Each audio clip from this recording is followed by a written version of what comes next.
Hello everyone, it's Ryan Liberty. In this video I'm going to be discussing 5 myths about post-traumatic stress disorder, also known as PTSD. What are they?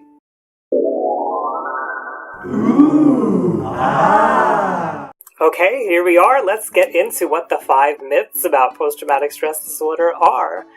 There's many more than just this, so if you have any that you want to add while you're watching, add them down below, but let's get into the 5 that I've picked out today. So one myth about PTSD is that it's something that only happens to war veterans or somebody who's gone through a war-like experience, and that is not the case. We know that many people who have gone through something like child abuse wind up with post-traumatic stress disorder, and it's hard to estimate exactly how many people are out there because there's millions of child abuse cases, but we also know it's estimated that 2/3 of child abuse cases are not reported, so we don't have good statistics on what's actually happening out there.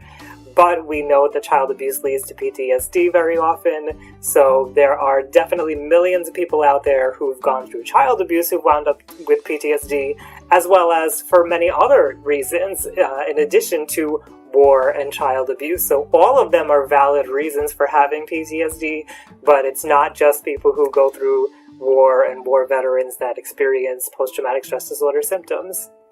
The second myth about PTSD is actually an attitude that people have, and it goes like this. Let's put it this way. Let's say that you and your friend, you were both in a horrible plane accident, and you got out of it. You maybe had a little rough time, maybe like an acute stress disorder, a small period where it was hard to adjust, but you're okay now. You're managing fine and your mental health is good. But your friend is seemingly still having a hard time with it. They struggle, they have outbursts, and you're wondering what is going on with them, and maybe they have post-traumatic stress disorder, but your thought is, well, I went through the same exact experience as they did and I didn't wind up with it, so whatever they're going through, that's not post-traumatic stress disorder.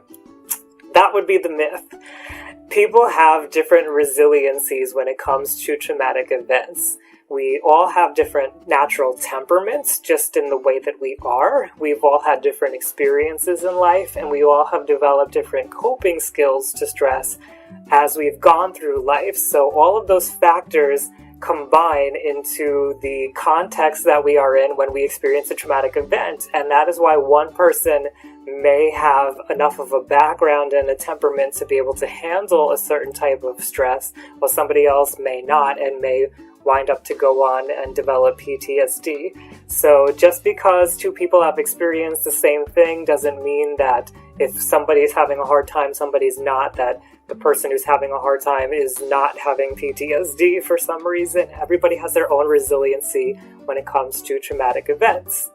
The third myth about PTSD is that it's obvious when somebody's having an episode, when somebody's triggered, and this one frustrates me a lot because I've gone through this myself, and it's even a little hard to explain, but I'm going to do my best to explain what I'm talking about here. Now, when somebody's going through PTSD, the first thing to notice is that they may not show it on the outside. We typically think when somebody's reacting in that fight or flight mode that they have an outburst, or they jump to the ground, or they jump up in the air, or it's really obvious what's going on, and that may not be the case for a number of reasons.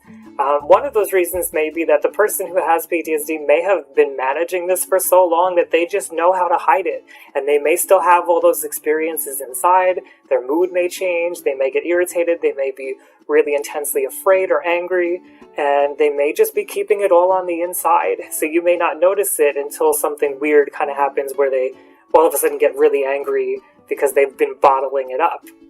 So that's one reason you may not see it on the outside. Another reason I'm going to get to in myth 5, so stick around for that. But we also don't always know what we're experiencing when we have PTSD, especially if we haven't been diagnosed. So we may find that our mood shifts. We may not even be so aware that our mood was shifting, and then all of a sudden we're angry, we're irritable, we feel unsafe, and we don't know why it's happening. We may not even be aware that it's happening, so it may not be so obvious to other people because it's not even obvious to us. So It's not always clear that PTSD is happening, and that's what we're seeing in front of us. The fourth myth about PTSD is that it occurs by itself. So when we have PTSD, we tend to think like, okay, that's it. They got post-traumatic stress disorder. That's what they have to deal with. Unfortunately, that's usually not the case. In 80% of instances where somebody has PTSD, they also have another mental disorder to go along with it. So if somebody's battling PTSD, they may also be battling depression or battling anxiety or have a personality disorder or something else going with it. So that's very difficult for somebody who's going through PTSD because they have to manage the symptoms of PTSD and they also have to manage the symptoms of this other disorder if they're one of those 80% of people who have something else. So it's just something to be aware of, that it's not always just post-traumatic stress disorder that's going on. And the fifth myth about PTSD, and this ties into why it's not always so noticeable, is we usually think that somebody's triggers to a traumatic event are things like loud noises or something direct to the event that happened. So if somebody witnessed somebody getting shot, you may think, well, they're going to be afraid around guns, or, if somebody bangs a trash can or something, that's what's going to scare them. But that's not always the case. Triggers can be very tricky. For instance, I'll give you an example. If somebody witnessed somebody being shot by a gun, and that set off a post-traumatic reaction inside of them, it may not, when we have a traumatic event happen and we have PTSD happening, our brain can't integrate everything that's going on and we can't form a cohesive memory. So little bits and pieces from the context of what was going on kind of like get isolated and mixed around in our brain. And we may have, for example, there may have been some begonias nearby, these beautiful smelling flowers. And we may have smelled those while the whole thing was going on. And now whenever we walk by some begonias, all of a sudden we feel unsafe. And it's not so obvious, because why would you ever think that the smell in the air is what's making you feel not safe? But it's because it's linked to that event. Now, you may not even remember that you were smelling begonias at the time. So it may be hard to link up that, oh, the begonias is from that time when I witnessed that person being shot, and that's why whenever I walk by begonias, I don't feel safe. Why would you ever logically make that connection? But it's because your brain put the pieces together because it didn't form a good, cohesive, coherent memory, and it just associated with the flowers with being unsafe, unfortunately.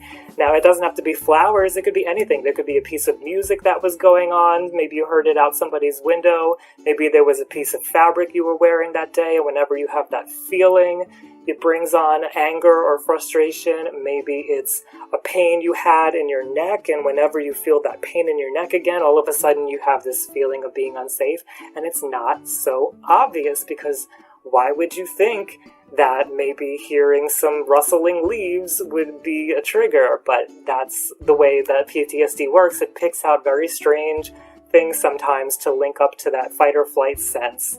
And it's what happens when we get triggered. So it's not always loud noises, and it's not always a direct reminder of what we experienced. Those have been 5 myths about post-traumatic stress disorder. I know there are many, many more out there, and I'd love to hear any that you have. And if any of those rings true with you, if you have something to add to this, please discuss it below, because I'd love to hear what you have to say. I appreciate that you wanted to clear up some of these myths with yourself and your loved ones today, so thank you for joining me. Hey, it's Ryan Liberty. If you liked that video, please give it a thumbs up, share with a friend, and leave any questions or comments down below, because that would really help me out. If you're somebody who's gone through a traumatic event and you're feeling cut off from the people around you, I have a free course that will help with that, so please click to get it. And if you'd like to see the rest of my videos, please click subscribe. As always, I want to remind you that your life matters. Nobody can question your worth. However it is that you're feeling, whatever it is that you're going through, it's okay, and you are loved. Thanks again for watching.